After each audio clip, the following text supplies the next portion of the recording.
안녕하세요. 저는 돌싱녀로 돌아온 30대 초반의 지방 사는 여성이에요. 남자 보는 눈이 없다는 말, 혹시 그 말에 공감하신 분이 여기 있으실까 모르겠지만, 저에게 이 말은 뼈아픈 이혼의 기억이기도 해요. 아, 그리고 한 가지 더. 부모가 반대하는 결혼은 하는 게 아니다라는 말도 저에게는 참 아픈 말이기도 해요. 저의 결혼을 아버지가 무척 반대하셨거든요. 저와 남편은 동갑내기로 친구들의 소개로 만나게 됐어요. 남편은 제조업 종사자였고 저는 네일샵을 운영 중이었어요. 저는 어릴 때부터 공부보다는 미용에 더 관심이 있었고 그 때문에 대학교 진학은 포기했었어요. 남편은 대학교는 나왔고요.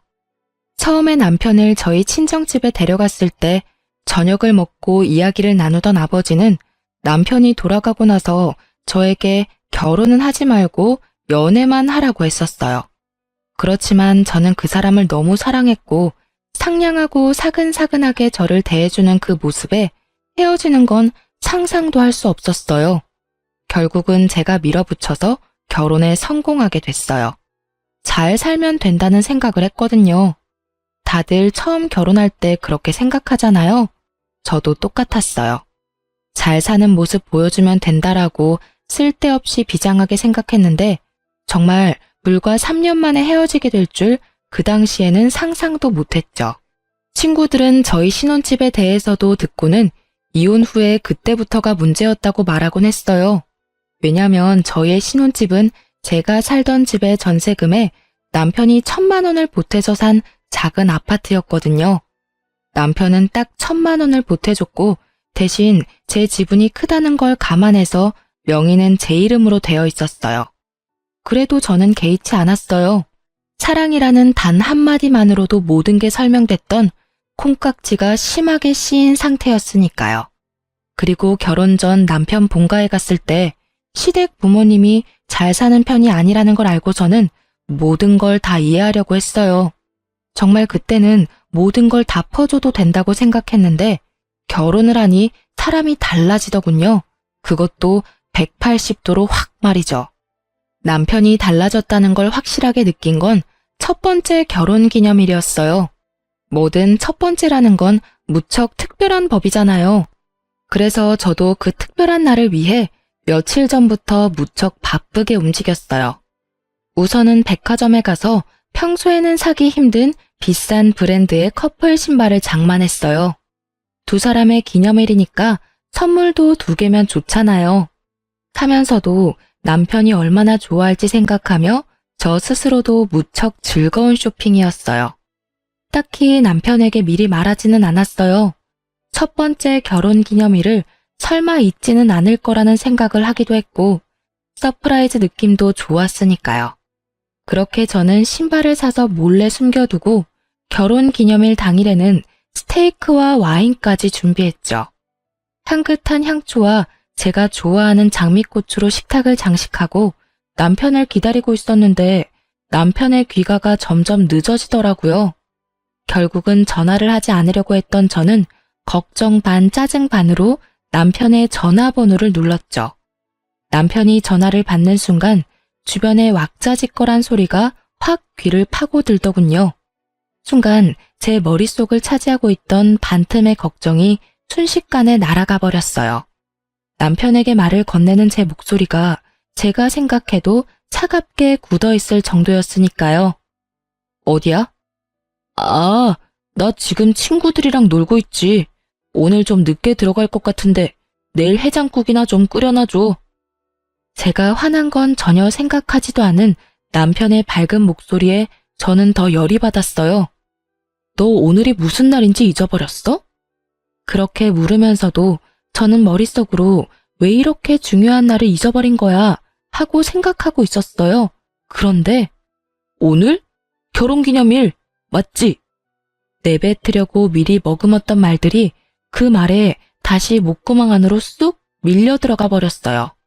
당연히 잊고 있어서 놀고 있는 거라고 생각했는데 알면서 놀고 있다는 말이 너무 충격이었으니까요. 제가 말을 잊지 못하니 남편이 먼저 말하더군요. 내가 안 와서 화났어? 자기가 좀 이해해. 어차피 잡은 물고기인데 기념일 꼬박꼬박 챙길 필요 없잖아. 솔직히 연애 때 챙겨준 것도 엄청 힘들었거든. 그러니까 우리 이제 이런 기념일 적당히 하자. 솔직히 연애 때 힘 다 써서 이젠 그런 거 챙길 힘도 없어. 해맑게 미친 소리를 하고 일방적으로 전화를 끊는 남편 놈을 보니 갑자기 부모님 생각이 나더라고요. 하지 마라는 결혼했다가 이 꼴이 된 것 같아서 힘든 소리도 못하겠고 열은 받았는데 풀 곳은 없고 결국은 저도 행동으로 보여주기로 했어요. 저는 제가 산 신발 선물을 꺼내 사진을 찍었어요. 그리고 그걸 SNS에 올리고 미안해 안녕 이라고 썼거든요. 남편이 그걸 보고 돌아오기만 한다면 용서해주겠다는 마음으로요. 그런데 연락 하나 없더라고요. 신경도 안 쓰고 열심히 놀고 있는 모양이더라고요. 부글부글 끓는 마음으로 남편을 기다렸는데 기다리는 남편은 오질 않고 문자 하나가 먼저 도착하더군요. 42만 5천 원이라는 금액의 술값 문자요. 남편은요, 남들이 우쭈쭈 하는 거에 약해 빠져서 누가 엉덩이만 살살 긁어주면 자기가 뭐라도 됐냐 큰 돈도 결제하곤 했어요. 그리고 주변의 나쁜 친구들은 모두 그걸 알고 이용해 먹는 거였고요. 결국은 자기가 대단한 사람이 됐다며 정신승리까지 하기도 했죠. 결혼 전에는 제가 하지 말라고 하면 안 하더니 결혼하고 나니 다시 그 친구들과 친하게 지내게 됐나 봐요. 이것도 잡은 물고기에는 밥을 안 준다는 생각의 연장인 거겠죠. 잠을 자야 하는데 머릿속이 부글부글 끓으며 잠이 너무 오지 않더라고요. 더 또렷해지기만 했죠. 그리고 문이 열리고 남편이 들어오는 소리가 들렸어요. 인사불성에 빠져서는 들어오자마자 씻지도 않고 침대에 누워 바로 자더군요. 그 모습에 더 화가 난 저는 다음날 날이 밝자마자 코골며 자는 남편놈을 남겨두고 신발을 포장된 그대로 가지고 그걸 샀던 백화점 매장으로 향했어요. 그리고 남편 것만 반품 처리했어요. 어차피 신어보지도 않은 거였으니. 그리고 저는 반품한 남편 신발값으로 제 옷이랑 액세서리를 샀어요. 백화점에서 코스 요리까지 먹고 집에 왔는데 남편이 어디 갔었냐며 난리더군요. 아침부터 어디 갔던 거야? 해놓으라는 해장국도 안 해놓고. 어제 결혼기념일 안 챙겼다고 설마 삐쳐서 밥도 안 해놓고 남편 굶긴 거야? 웃기지도 않게 상전 노릇하고 있는 남편 놈을 보니 사그라들었던 화가 다시 활활 타오르더라고요. 그래, 당신이 안 챙겨준 결혼기념일 챙기려고 나 혼자 쇼핑이나 하고 맛있는 거 먹고 왔어. 그러면서 저는 제가 산 물건들 가방을 주르륵 늘어놨어요. 남편이 기웃거리며 자기 물건을 찾는 꼴이 너무 웃겨서 웃음이 나올 뻔했어요. 근데 왜 자기 것만 사왔어? 결혼기념일인데 내 건 어디 갔어? 당신이 굳이 기념일 챙기지 말라며. 안 주고 안 받고 싶은 거라고 생각해서 준비 안 했어. 알아서 내 건 내가 챙길 테니까 네 건 네가 알아서 챙겨. 아, 근데 이번 달 카드값 많이 나와서 힘들 테니까 뭐라도 살 거면 다음 달에 사. 어제 술값 40만 원 넘게 나왔더라고. 술값이 많이 나왔으면 당신도 이런 걸 사지 말았어야지. 너 설마 내가 어제 결혼기념일에 술 마시러 갔다고 화나서 이런 짓 한 거야? 야, 정말? 술값을 많이 쓴 건 너잖아. 근데 왜 내가 당신 때문에 아껴 써야 하는데? 나도 돈 벌고 있어. 너한테 돈 타서 쓰는 것도 아닌데 왜 참견이야? 그리고 나는 어차피 결혼하면서 당신 따라 멀리 오는 바람에 돈 쓸 친구도 없어서 당신처럼 하룻밤에 40만 원 넘게 쓸 일이 없거든? 근데 너무 불공평하잖아. 당신은 돈을 그만큼이나 유흥비로 썼는데 왜 나는 그 돈을 못 써? 나도 그만큼 쓰려고 나를 위해 쇼핑한 거야. 그 정도는 이해하지? 그렇게 이야기해도 남편은 이해를 못 하더라고요. 그저 자기 선물이 없다는 거에만 꽂혀서는 계속 선물 이야기만 해댔어요. 아, 장난하지 말고. 내 선물 있지? 어제 SNS 올린 거 아침에 봤거든? 신발 사놓은 거 맞지? 그거? 반품했는데? 너 어차피 잡은 물고기 밥 안 준다며? 우리 첫 결혼기념일이라 내 돈을 좀 썼는데 네가 그런 생각이면 나도 따라야지 뭐. 그래서 내 것만 남겨두고 반품했어. 그걸 왜 네 맘대로 반품하는 건데? 아, 진짜 어이없네. 아니, 무슨 생각으로 샀다가 반품을 한 거야? 이래서 못 배워먹은 것들은 티가 나. 아무것도 아닌 일에 금방 토라져서는 이런 일이나 버리고 머리 빈 여자랑은 결혼하지 말았어야 했는데 내가 바보지. 어휴.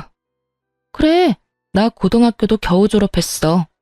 근데 내가 산 물건 내가 처분하는 게 왜 안 되는 건데? 네 돈 주고 산 것도 아니잖아. 반품을 하든 태워먹든 네가 무슨 상관이야?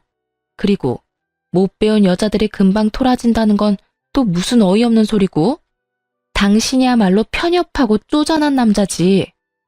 오히려 저를 깔아내리며 상식 이하의 여자로 만드는 남편을 향해 분노로 가득 차 소리쳤어요. 엄청 화가 나는데 머리는 차분해지더라고요. 마치 얼음물을 뒤집어 쓴 것처럼요. 아니, 사줬다가 반품하는 것도 웃기잖아. 그냥 줬으면 될 일을 왜 번거롭게 반품을 했냐고. 아니, 너 해달라는 대로 해줬는데 왜 지랄인지 모르겠네? 이런 거 챙기지 말자며. 잡은 물고기 밥도 안 준다며. 나도 똑같이 하겠다니깐? 걱정하지 마. 앞으로도 쭉 그렇게 안 챙겨줄 거니까. 생일도 각자 알아서 챙겨. 알았지?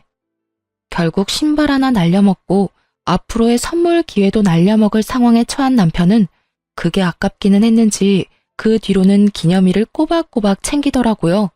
아주 싸고 생색내기 좋은 것들로만요. 사랑이나 애정 따위는 들어있지 않은 그런 물건들 말이에요. 그러면서도 꼭 자기가 원하는 것도 꼭 챙기더라고요. 그 이후로 마음에 생긴 균열은 급하게 봉합이 됐지만 이미 무너진 신뢰는 다시 세워지지 않더라고요. 그렇지만 저희의 결혼 생활은 다시 이어졌어요.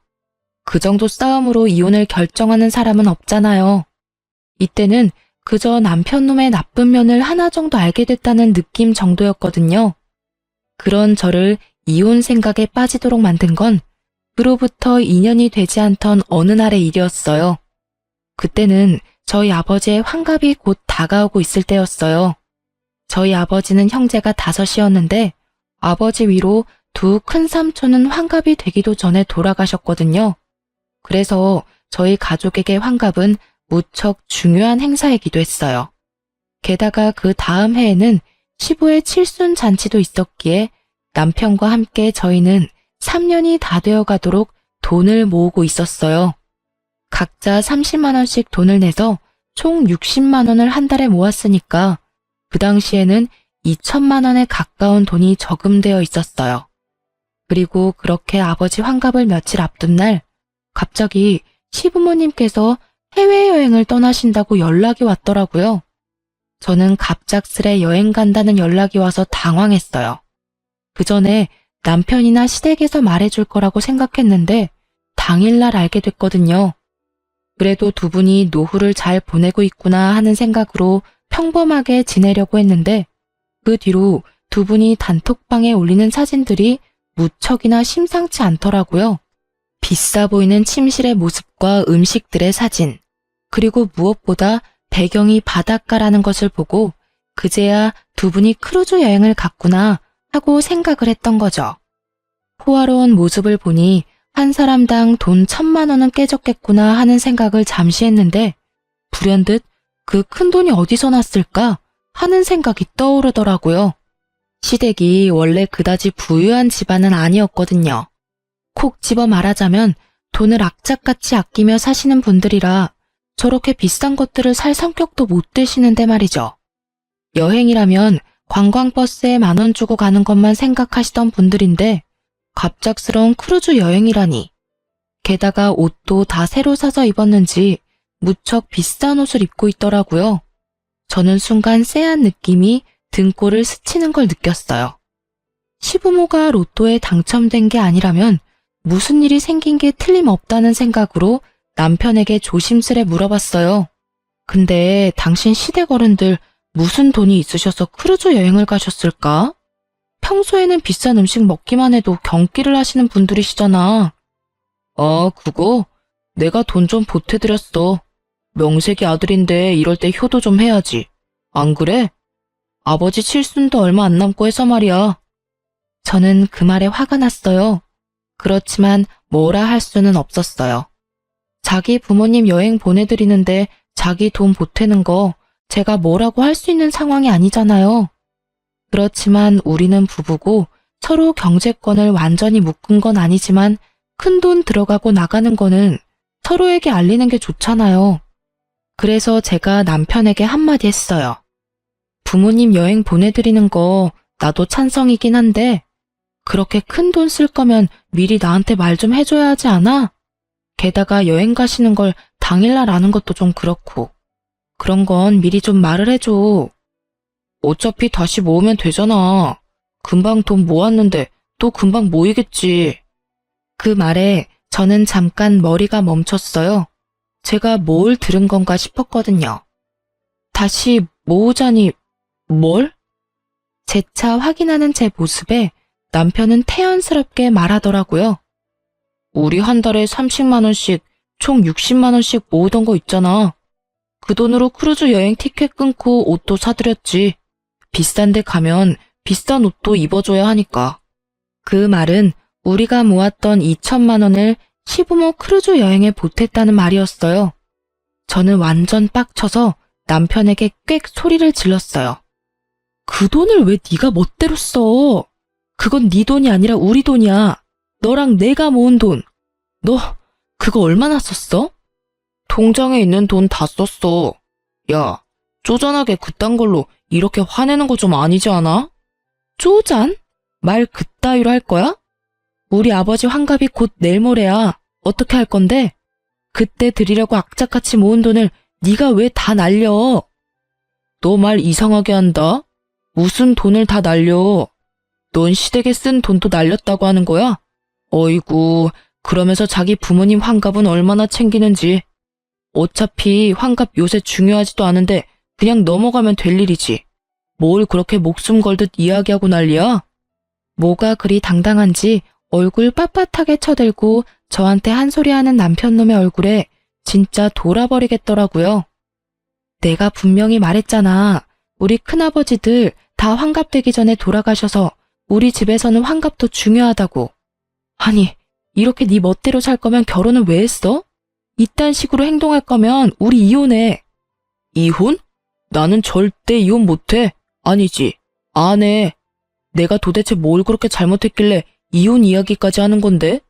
내가 못할 말을 했어? 나쁜 말을 했어? 이혼하면 내가 힘들까? 네가 힘들까? 뭘 알고나 떠들어야지. 무식하면 용감하다더니 네가 딱 그 꼴이야. 배운 게 없으면 가만히나 있던지 쓸데없이 나대고 난리야. 나는 너처럼 돈밖에 모르는 여자 딱 징그러워. 완전 과대망상 환자 아니야? 아니, 그 돈 좀 썼다고 이런 식으로 사람을 몰아? 남편놈의 그 말이 저에게는 진짜 인연 끊자는 식의 막말로밖에 들리지 않았어요. 그럼 무식하고 돈밖에 모르는 징그러운 여자랑 왜 이혼은 안 해주는데? 그렇게 답답하고 열받으면 왜 나랑 살아? 배운 거 많고 돈에 초연한 그런 여자랑 살던지. 아, 맞다. 너 나한테 빨대 꽂으려고 결혼한 거지? 그래. 그러면 다른 여자 찾기 힘들겠지. 어떤 돈 많은 여자가 미쳤다고 당신 같은 남자한테 미래를 올인하겠어? 안 그래? 와이프 집안 사정 다 알고도 정신 나간 짓을 하는데 어떤 여자가 제정신으로 당신한테 오겠어? 너 말 다 했어? 어디서 그따위 소리를 짓거리고 난리야. 진짜 봐주는 것도 정도가 있다고. 내가 너 불쌍해서 데리고 살겠다고 하는 거 진짜 모르겠어? 네가 자선사업가라도 돼? 웃기지도 않아. 네 가짜는 친구들이 떠받들어주니 네가 뭐라도 되는 것 같아? 너 진짜 별거 아니야. 마누라 등이나 처먹는 천하의 호로새끼 정도지. 불쌍하다고 생각하지 말고 이혼해줘. 그렇게 저는 이혼을 선언했고 남편을 제 삶에서 분리하는 작업에 들어가기로 했어요. 그런데 그 대화를 나눈 다음 날도 남편한테 이혼 서류를 가지러 간다고 말했지만 혼자 유유자적하더라고요. 당신이 나 같은 남자를 어디서 만나? 나랑 이혼하면 무조건 망할 건데 무슨 배짱으로 이러는지 원. 내가 넓은 마음으로 용서해 줄 테니까 나한테 미안하다고 하고 끝내. 어? 이렇게 말하는 꼴을 보니 용서할 마음이 생기겠어요? 생기더라도 당장 달아났겠죠. 그런 제 속도 모르고 남편 놈은 저한테 사과하라며 난리더라고요. 상황이 이해가 안 가나 봐요. 미쳤어? 헛소리 그만하고 당장 이 집에서 나가. 난 당신 얼굴 꼴도 보기 싫으니까. 당장. 내가 왜 집을 나가? 이 집 살 때 내가 1,000만 원 보탠 거 잊었어? 나한테도 지분이 있으니까 네 맘대로 내보낼 수는 없지. 아니, 내가 도대체 뭘 잘못했는데 이런 일을 당해야 하는데? 꼴랑 그 2,000만 원 좀 썼다고 나를 완전 죽일 놈으로 모는 거야? 시부모한테 즐거운 한때 선물해줬다고 생각하는 게 그렇게 아까워? 아직도 정신을 못 차렸네. 내가 시부모한테 그 돈 줬다고 화내는 게 아니라는 걸. 왜 아직도 모르는지 이해가 안 되네? 그 돈이 10만 원이던 100만 원이던 1,000만 원이던 네가 같이 모은 돈에 대한 결정을 혼자서 했다는 게 화가 나는 거라고 몇 번을 이야기해야 알아듣냐고.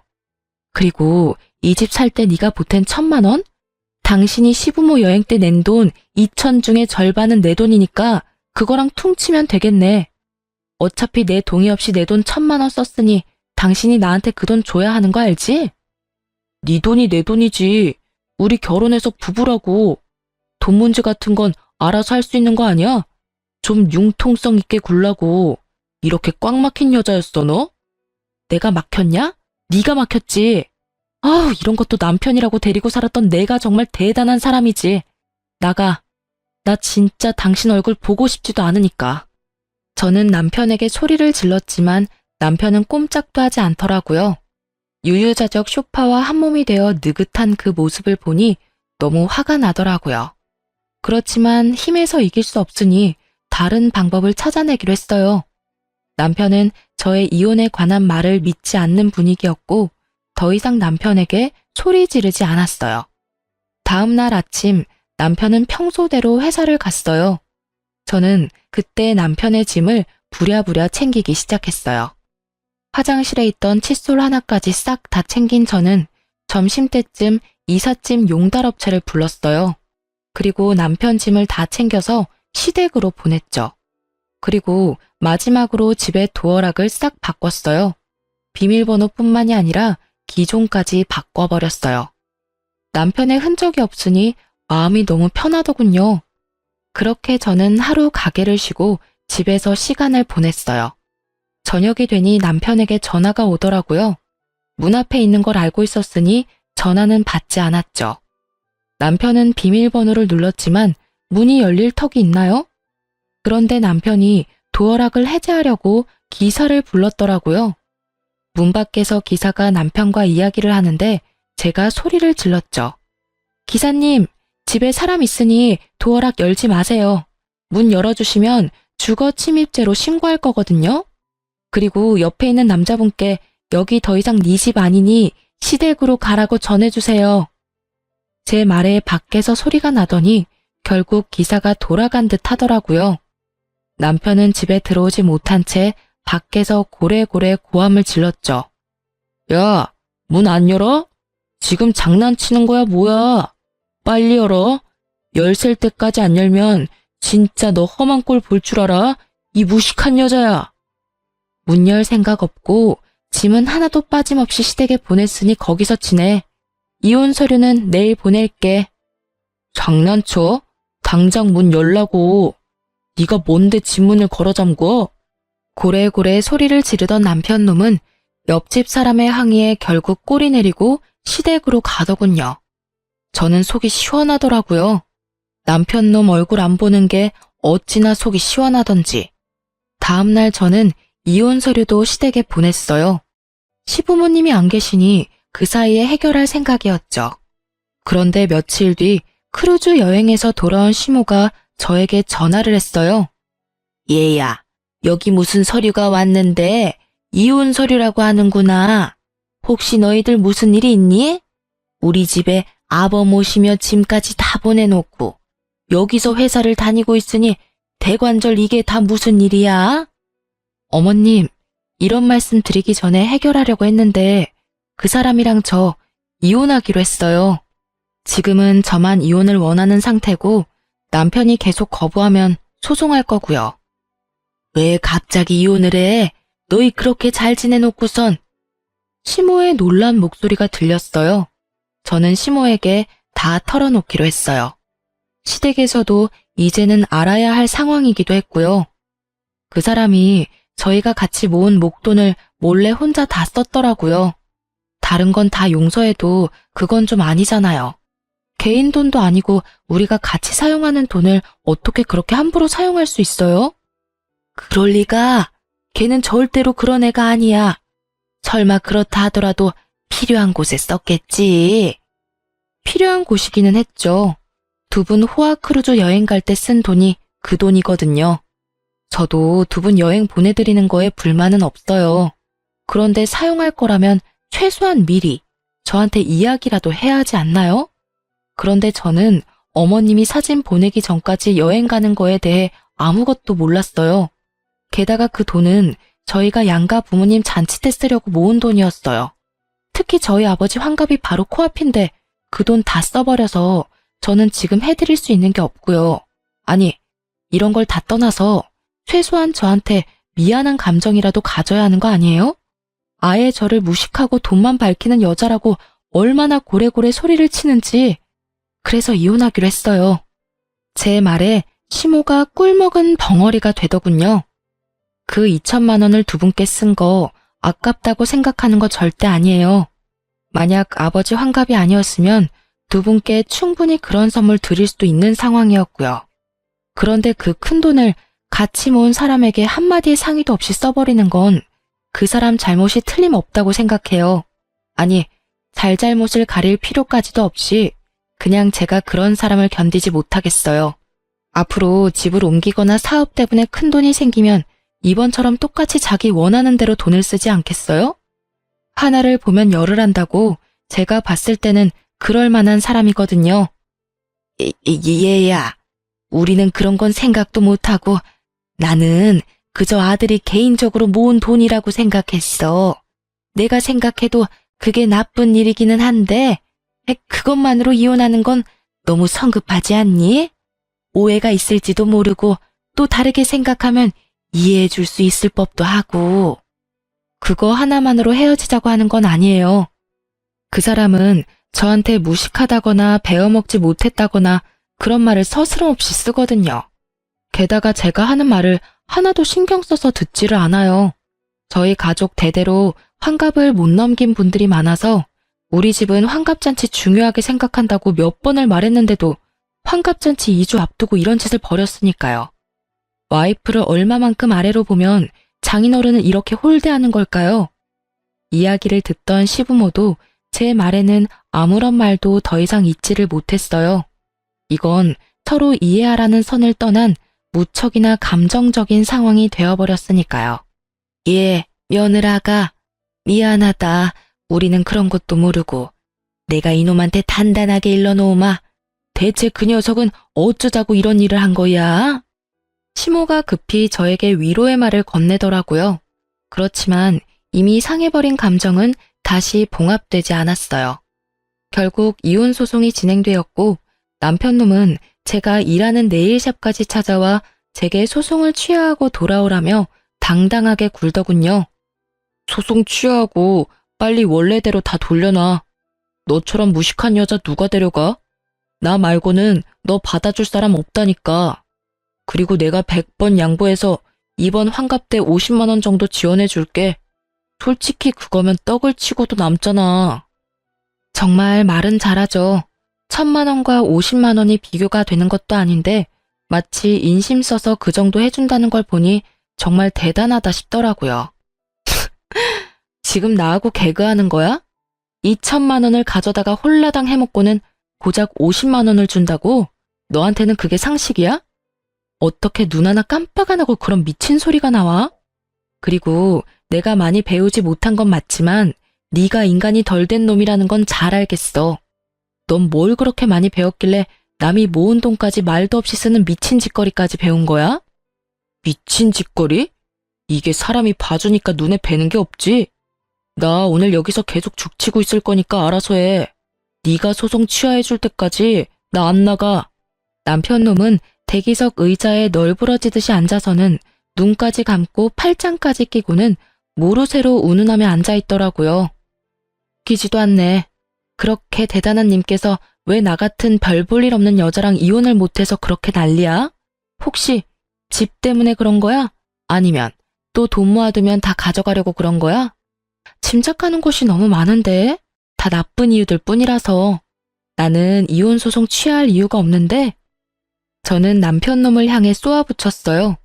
정신 나간 헛소리를 실실 하는 거 보니 진짜 실성이라도 했나 싶었거든요. 제 말을 듣고도 들은 척도 안 하는 남편 놈을 보고 제가 말로 해서는 안 될 것 같아서 그 길로 친오빠들에게 전화해서 저의 네일샵으로 불렀어요. 남편 놈이 남의 영업장에서 일을 방해하고 있다가 들어오는 오빠들의 모습에 그나마 정상적인 모습을 취하더군요. 이 양반이 또 여기서 이러고 있네. 당장 여기서 나와. 남의 가게 영업 방해하지 말고. 오빠 셋이 그놈 앞에서 으름장을 놓는데도 철면피를 쓴 이 남자는 더욱 뻔뻔하게 굴더라고요. 아니 형님, 저희는 아직 결혼한 사이예요. 와이프 옆에 있는 게 뭐가 그렇게 잘못된 건가요? 그리고 남의 부부 일에 참견하지 마시죠. 잘못이지. 동생이 싫다는데 계속 이러는 거 스토킹인 거 몰라? 그리고 우리는 처음부터 널 우리 가족으로 생각한 적 없어. 동생이 너무 원해서 결혼을 시켜준 것뿐이고 다행스럽게도 이제라도 헤어진다는데 당연히 도와줘야지. 그러니 더 이상 동생 괴롭히지 말고 썩 꺼져. 괴롭히기는 누가 괴롭혔다고 그럽니까? 그냥 오해가 좀 쌓인 것뿐이라고요. 이야기하다 보면 다시 돌아올 일이고 다시 얼굴 맞대고 살다 보면 좋아질 일이고 마치 자신은 하늘을 우러러 한 점 부끄럼 없다는 듯 당당하게 말하는 걸 보니 제 뱃속이 다 꼬이더라고요. 좋아지기는 혼자 김칫국 마시지 말고 나가라니까. 한 번만 더 우리 동생 괴롭히면 그때는 주저하지 않고 경찰에 신고할 테니까 알아서 하라고. 결국 3명의 오빠들에게 한 소리 거하게 들은 남편놈은 투덜대며 돌아갔어요. 저는 오빠들에게 너무 미안한 마음뿐이었어요. 그렇지만 오빠들은 역시 제 편이더라고요. 저 자식 또 오면 우리한테 전화해. 어차피 우리 다 근처에 있잖아. 우리 없으면 아버지 불러도 되고. 아빠는 너무 미안해서 못 불러. 그렇게 반대하는 결혼했었는데 이제 와서 도와달라고 하는 것도 죄송스럽고. 걱정하지 말래도 아빠가 너한테 쏟는 애정이 보통은 아니잖아. 그러니까 다음에 이런 일 있으면 아버지 불러. 알았지? 저는 오빠의 말대로 하기로 했어요. 그리고 남편놈이 사업장 근처에 얼씬거리기만 해도 오빠들을 소환했어요. 그리고 그렇게 얼마 지나지 않아서 남편놈은 체념한 건지 더 이상 오지 않더라고요. 그리고 이혼 판결이 났어요. 어차피 결혼 생활도 길지 않았고 재산 분할은 예상한 바와 크게 다르지 않더라고요. 그 집은 제 품에 돌아왔지만 사실 더 이상 살고 싶은 마음도 없었고 그 집이 제가 원했던 집도 아니었거든요. 그저 전 남편 사정에 맞춰 찾은 집이었을 뿐이니까요. 그래서 소송 끝나고 법률 관계 정리 끝나고 나서는 후다닥 집부터 팔아버렸어요. 그런데 이렇게 모든 게 깨끗하게 끝났으면 좋았을 텐데 갑자기 전 남편이 제 가게로 다시 찾아왔더라고요. 구질구질하게 구는 남편놈 때문에 진절머리가 날 지경이었지만 가게에서 난동을 피우며 헛소리를 하더라고요. 아니, 왜 네가 집을 가져가? 그 집 살 때 나도 돈 1,000만 원 낸 거 알잖아. 그러면 나한테도 뭐 좀 떨어져야 하는 거 아니야? 이건 한참 잘못됐어. 소송이 잘못된 거라고.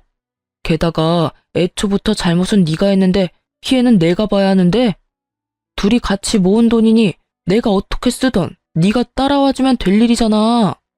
네가 이해심이 모자라서 이혼을 하게 됐는데 피해는 왜 내가 받아야 하냐고. 구구절절 하는 말마다 내게 잘못을 떠넘기는 걸 보니 여전히 반성이라고는 하나도 안 하고 있더라고요. 그 이야기를 듣고 있던 제가 열받아서 한 소리 하려는데 네일샵 안쪽으로 아버지가 들어오시더라고요. 제가 이혼한 걸 최근에 알게 되신 아버지는 남편놈이 저번에 가게에서 난동 피운 걸 오빠들에게 듣고서는 이렇게 제 작업장 근처에 항상 계셨거든요. 남편놈 오면 꼭 한마디 해줄 거라고 말이죠. 전 남편은 이제는 눈에 뵈는 것도 없는지 제 아버지를 보고도 남편 놈은 뻔뻔하게 굴더라고요. 그래도 큰 소리를 치지 못하는 눈치였어요. 아니, 이게 누군가? 내 딸하고 이혼한 사람 아닌가? 그런데 왜 여기 있어? 애저녁에 똑똑하고 마음씨 넓은 여자 찾아 떠난 줄 알았더니. 아니, 장인어른, 어르신도 생각해보세요. 이 상황이 제가 잘못해서 벌어진 일이냐고요. 저는 우리 부모님께 효도 한번 한 것뿐이고, 솔직히 결혼했으면 시댁 부모 챙기는 것도 당연하잖아요. 그런데 왜 제가 이혼을 당하고 집까지 뺏겨야 하는지 이해가 안 돼서 그럽니다. 그래, 각자 부모 챙기는 건 당연하지. 그런데 그럴 거였으면 자네 돈으로 효도하지 그랬어. 마누라 돈으로 생색냈으면서 사과는커녕 뻣뻣하게 굴지 않나. 그리고 무식하다고 욕할 때는 언제고 지금 여기 와서 이러고 앉아있어. 절이 싫으면 중이 떠나는 법이지. 자네가 집 가진 우리 딸이 싫으면 자네가 떠나는 게 맞지 않나. 설마 이제 와서 사랑 같은 정신 나간 소리 하려는 건 아닐 거고. 그럼 그 집이 그렇게 아깝나? 그렇게 말씀하시면 안 되죠. 소송 자체부터가 잘못된 거라고요. 저는 하늘에 맹세코 잘못한 게 없고 왜 피해는 제가 고스란히 다 받아야 되는지 모르겠습니다. 와이프가 시댁을 모시지 않은 게 더 큰 잘못이라고요. 그러니까 같이 살던 집의 절반은 제 것이나 다름없고요. 그게 무슨 말도 안 되는 소리야. 잠깐, 기다려봐라. 그래, 자네가 그 집 마련할 때 얼마 냈지? 딱 1,000만 원이라고 알고 있네. 그렇다면 자네가 쓴 2,000만 원에 대해 아무 책임을 물지 않을 테니 자네도 그 집에 쓴 1,000만 원에 대해서는 아무 책임을 묻지 말게. 계산은 그거로 끝이야. 그렇지만 저도 재산 형성에 크게 도움이 됐다고요. 그 부분을 인정을 안 해주시니까. 제가 돈을 벌어서 엄한데 썼겠습니까? 다 가족을 위해서 쓴 거지. 그러니 재산 형성에 도움이 된 거잖아요. 야, 네 그 쓰레기 같은 친구들한테 한 달에 100만 원을 뜯기는 호구가 너야. 그 친구들이 너 좋아서 네 옆에 있는 줄 알지? 다 네가 돈을 그만큼 쓰니까 옆에 붙어서 알랑거리는 거지. 돈 없어 봐. 네 옆에 있겠어? 그래놓고 뭐? 가족을 위해서 썼다고? 결혼하고 기념일마다 날 챙겨주기를 했어? 선물을 사주기를 했어? 아무것도 해준 것도 없는 주제에 뚫린 입이라고 막말한다 이거지? 재산 형성에 도움이 돼? 지랄하네. 돈 한 번 갖다 주지도 않고 쓰기만 한 네가 무슨 자격으로 여기 와서 이러고 있는 거야? 그러고도 네가 인간이냐? 야, 네가 아무것도 몰라서 그러는데 나도 충분히 남편으로서 부부의 일원으로 재산 형성에 도움이 됐다고. 그리고 친구들한테 돈 쓰는 건 유흥비라고. 너랑 외식할 때도 돈 냈잖아. 어디서 못 배운 티를 내? 네가 뭐 법률적으로 아는 게 있긴 해? 어디서 주워들어가지고 어림짐작하는 것 같은데 제발 좀 제대로 알고 이야기를 해. 결국은 아버지 앞에서도 못 배웠네 어쩌네 입을 놀린 남편 놈을 보며 저는 눈앞이 캄캄하더라고요. 그 이야기를 듣던 아버지가 한 소리 하더군요. 그래, 자네 말대로 우리 딸이 배움이 부족하기는 하지. 그런데 그렇게 부족한 우리 딸에게 많은 게 하나 있어. 이제 와서 자네한테 이런 말 하는 게 미안해서 말 안 하려고 했는데 말이지. 우리 딸은 돈복이 많지. 자네가 있는 이 건물이 누구 것인지 모르지? 바로 내 것이라네. 그리고 딸은 조만간 이 건물을 물려받을 거야. 딸이 나한테 아주 좋은 환갑 선물을 줬거든. 자네하고 이혼을 해줘서 내 기분이 무척 좋아졌어. 그래서 건물을 주기로 한 거야. 자, 어때? 이래도 우리 딸이 많이 모자란가? 그 말에 남편의 얼굴이 완전 깜짝 놀라더라고요.